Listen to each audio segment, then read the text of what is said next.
حضرت ابو ہریرہ رضی اللہ تعالیٰ عنہ بیان کرتے ہیں کہ رسول اللہ صلی اللہ علیہ وآلہ وسلم چند ایسے لوگوں کے پاس کھڑے ہوئے جو بیٹھے ہوئے تھے تو فرمایا، کیا میں تمہیں تمہارے برے اور اچھے لوگوں کے متعلق نہ بتاؤں؟ راوی بیان کرتے ہیں وہ خاموش رہے۔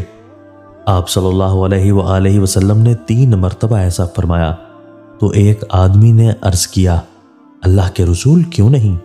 آپ ہمارے برے میں سے بہتر کے متعلق ہمیں ضرور بتائیں۔ آپ صلی اللہ علیہ وآلہ وسلم نے فرمایا، تم میں سے بہتر شخص وہ ہے جس سے خیر کی توقع کی جائے اور اس کے شر سے امن ہو، جبکہ تم میں سے برا وہ ہے جس سے خیر کی توقع نہ کی جائے اور اس کے شر سے امن نہ ہو۔